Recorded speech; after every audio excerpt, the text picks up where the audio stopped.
उत्तराखंड के चमोली जिले से इस वक्त की बेहद दर्दनाक खबर निकलकर सामने आई। यहाँ एक निर्माणाधीन टनल में अचानक पानी और मलबा घुसने से बड़ा हादसा हो गया। हादसे में अब तक 7 मजदूरों की मौत हो चुकी है और आपको बता दें कि कई मजदूर घायल बताए जा रहे हैं और कुछ के टनल में फंसे होने की भी खबरें निकलकर सामने आ रही हैं। हादसे के बाद मौके पर अफरा तफरी मच गई और राहत बचाव का बड़ा ऑपरेशन शुरू किया गया। हादसा चमोली जिले के पीपली कोटी इलाके में स्थित एक हाइड्रो पावर प्रोजेक्ट के निर्माणाधीन टनल में हुआ। बताया जा रहा है कि टनल के अंदर अचानक बड़ी मात्रा में पानी और मलबा आ गया। पानी का बहाव इतना तेज था कि वहां काम कर रहे मजदूरों को संभलने का मौका तक नहीं मिला। अधिकारियों के मुताबिक ये घटना गुरुवार शाम करीब 6:30 से 6:45 बजे के बीच हुई। उस वक्त टनल के अंदर करीब 22 मजदूर मौजूद थे। अचानक पानी और मलबे की एंट्री के बाद कई मजदूर टनल के अंदर फंस गए। शुरुआती राहत अभियान में कई मजदूरों को सुरक्षित बाहर निकाल लिया गया, लेकिन 7 मजदूरों की जान चली गई और उनकी जान बचाई नहीं जा सकी। आपको बता दें कि घायलों को इलाज के लिए अस्पताल पहुंचाया गया। अधिकारियों के मुताबिक कुछ घायल मजदूरों को गोपेश्वर के अस्पताल भर्ती कराया गया, जबकि गंभीर स्थिति वाले मजदूरों को बेहतर इलाज के लिए बड़े अस्पतालों में रेफर किया जा रहा है। हादसे की गंभीरता को देखते हुए राहत और बचाव कार्य लगातार किए जा रहे हैं और मौके पर कई एजेंसियों को भी लगाया गया है। एनडीआरएफ यानी कि नेशनल डिजास्टर रिस्पांस फोर्स लगातार इस कार्य में जुटी हुई है। एसडीआरएफ भी जुटी हुई है। आईटीबीपी, पुलिस और लगातार कई राहत एजेंसियां टनल के बाहर मौजूद हैं और लगातार टनल के अंदर जाकर मजदूरों को बचाने की कोशिश भी उनके द्वारा की जा रही है। टनल के भीतर जमा पानी और मलबा आपको बता दें कि रेस्क्यू टीम के लिए सबसे बड़ी चुनौती बना हुआ है। रेस्क्यू टीमों के सामने सबसे बड़ा मुश्किल ये निकलकर सामने आ रहा है कि वहां पर पानी लगातार बढ़ता जा रहा है। एनडीआरएफ अधिकारियों के मुताबिक जब टीम मौके पर पहुंची थी तो टनल के अंदर काफी ज्यादा पानी मौजूद था और किनारों से भी पानी रिस रहा था। इसके बाद पानी का स्तर और भी ज्यादा बढ़ गया। ऐसे हालात में राहत कर्मी विशेष उपकरणों की मदद से अंदर पहुंचने की कोशिश करते रहे। साथ ही मलबा हटाने के लिए मशीनें भी वहां पर लगाई गई। इस पूरे हादसे ने एक बार फिर उत्तराखंड में निर्माणाधीन टनल और बड़े ढांचों को लेकर सुरक्षा को लेकर सवाल खड़े कर दिए हैं।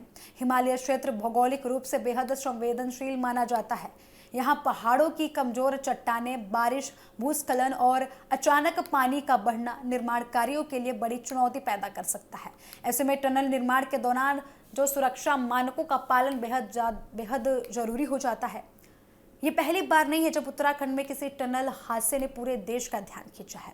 साल 2023 में उत्तरकाशी के आपको बता दें कि सिलक्यारा टनल हादसे में 41 मजदूर टनल के अंदर फंस गए थे। करीब 17 दिनों तक चले बेहद चुनौतीपूर्ण रेस्क्यू ऑपरेशन के बाद सभी 41 मजदूरों को सुरक्षित बाहर निकाला गया था। उस घटना ने पहाड़ी इलाकों में लगातार टनल निर्माण की जो सुरक्षा है उसको काफ़ी ज़्यादा बढ़ा दिया था और जिस तरीके से उस वक्त बहस छिड़ी थी, ये मुद्दा काफ़ी ज़्यादा गरमाया था। अब 2026 में चमोली का यह हादसा एक बार फिर वही सवाल सामने ला रहा है कि क्या पहाड़ी इलाकों में बड़े निर्माण प्रोजेक्ट्स के दौरान सुरक्षा व्यवस्था पर्याप्त है? क्या अचानक पानी और मलबे जैसी स्थिति से निपटने के लिए टनल के अंदर पर्याप्त आपातकालीन इंतजाम मौजूद है? और क्या मजदूरों को समय रहते सुरक्षित बाहर निकालने के लिए प्रभावी इमरजेंसी एग्जिट और अलार्म सिस्टम मौजूद था? इन सवालों के जवाब जांच के बाद ही साफ हो पाएंगे। इसी बीच आपको बता दें कि उत्तराखंड के मुख्यमंत्री पुष्कर सिंह धामी भी हादसे की स्थिति पर नजर बनाए हुए हैं। मुख्यमंत्री ने अधिकारियों से लगातार रेस्क्यू ऑपरेशन की जानकारी ली और बचाव कार्य में किसी भी तरीके की कमी न रहने के निर्देश दिए हैं।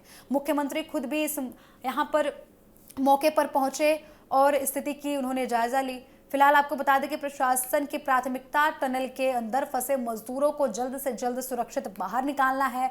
रेस्क्यू टीम पानी को नियंत्रित करने, मलबा हटाने और टनल के अंदर रास्ता बनाने में जुटी हुई है।